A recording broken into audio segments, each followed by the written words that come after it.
Саламатсыздар ма балалар? Бүгін біз сіздермен қазақ тілі 4-ші сынып 92-ші сабақты өтетін боламыз. Сабақтың тақырыбы құстар туралы не білемін жүктеу есімдігі. Ал бүгінгі өтетін тақырыбымыз, яғни мәтіндегі негізгі ойды анықтай аламыз және жүктеу есімдіктері туралы білетін боламыз. 38-ші жаттығуға қарайық балалар, мәтінді оқы дейді. Яғни бізге Бозторғайдың ерлігі туралы мәтін беріліпті. Алдымен мәтінді оқиық, одан кейін ары қарай тапсырмаларды орындайық. Бозторғай ертелі-кеш балапандарына жем тасумен жүрген еді. Күн сәскеге таяғанда жем алып ұясына ұшып жеткен Бозторғай бір қатердің үстінен түсті. Қара шұбар жылан тілін сумаңдатып ұясына жақындап қалыпты. Балапандары ауыздарын ашып шыр-шыр етеді. Бозторғай ұя мен жыланның аралығына келіп қонды.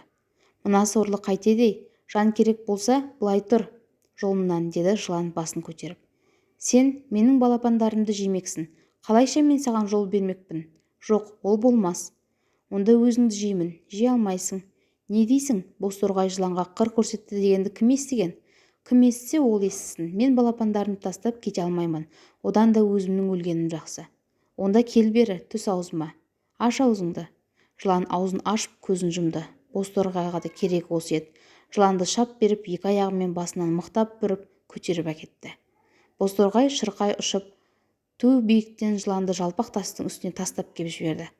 Сонан соң жер бауырлай ұшып, оның парша-парша шыққанын көрді де жөніне кетті.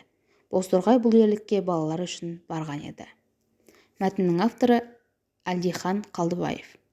Енді бізге берілген тапсырмалар мәтін мазмұны бойынша бір-біріңе сұрақ қойып жауап беріңдер және мәтіндегі негізгі ойды анықта дейді. Енді 3 сұрақ құрастырдық балалар. Біріншісі, Бозторғай ұясына ұшып жеткенде нені көрді? Екінші, Бозторғай ұя мен жыланның арасына келіп қонғанда жылан Бозторғайға не деді? Және үшіншісі, Бозторғай жыланды қандай айламен жеңді? Енді бұл жерде мәтіндегі негізгі ойды анықта дейді. Мәтіннің негізгі ойы бұл Бозторғайдың балалары үшін жасаған әрекеті жайлы, яғни ерлігі жайлы. Бұл жерде Бозторғай балалары үшін бәріне дайын болды. Енді бізге қарамен жазылған сөздерге сұрақ қой дейді. Бұл жерде қарамен жазылған сөздер сен, мен, ол. Кім? Сен, кім? Мен, кім? Ол. Яғни бұл жерде үшеуі де кім деген сұраққа жауап береді. Бұл сөздер қай сөз табының орнына жұмсалып тұр дейді. Бұл сөздер зат есімнің орнына жұмсалып тұр. Келесі балалар бізде ереже беріліпті. Осыны есте сақтайық. Мен, біз, сен, ол сөздері жүктеу есімдіктері деп аталады. Жүктеу есімдіктері жүктеледі және сеппеледі. Келесі 39-ші жаттығу. Көп нүктенің орнына тиісті жүктеу есімдіктерінің бірін қойып, сөйлемдерді көшіріп жаз. Бірінші. Құстар күзге қарай жылы жаққа ұшып кетеді. Олар көктемде қайтып оралады. Екінші. Мен құстарға ұя жасап қоямын. Үшінші. Сен кешікпей кел. Яғни бұл жерде біз олар, мен, сен есімдіктерін қойдық. Енді осы есімдіктердің қай жақта тұрғанын айт дейді. Бірінші есімдік бізде олар. Бұл көпше түрде үшінші жақта тұр. Екінші мен есімдігі жекеше түрде бірінші жақта тұр. Одан кейін сен есімдігі жекеше түрде, бұл да екінші жақта тұр.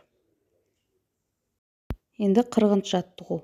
Оқып белгілері бойынша құс атауларын тап дейді. Біріншісі, иілген ұзын мойынды, ақ қауырсынды, халық киелі санайтын құс. Бұны барлығымыз білетін шығармыз балалар, иә? Бұл аққу. Мойны ұзын, сирағы сидиған, ірі жыл құсы. Бұл тырна. Жарғақ қанатты, түнде ұшатын құс. Бұл жарғанат. Ұзын тұмсығының астында қалтасы бар су құсы. Бұл бір қазан. Жем талғамайтын, көбінесе өлексемен қоректенетін түсі қара құс, бұл құзғын. Орманда бақта жүретін, дауысы әдемі, кішкентай әнші құс, бұл. Өзінің атын атап үн шығаратын түсі ала, көктем құсы, бұл көкек құсы. Келесі 41-ші жаттығу.